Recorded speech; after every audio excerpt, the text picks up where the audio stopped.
உனக்குள் தொடங்கி உனக்குள் தானே எந்த உலகம் முடிகிறது.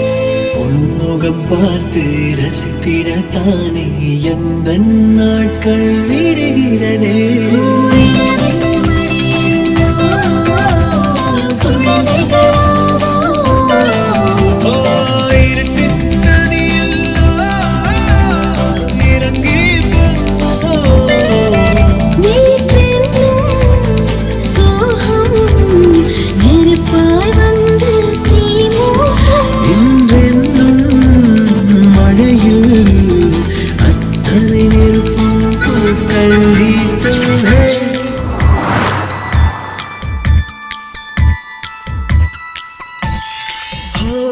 கதைகளை பேசும் விழியறையே எதை நான் பேச என் உயிரே காதல்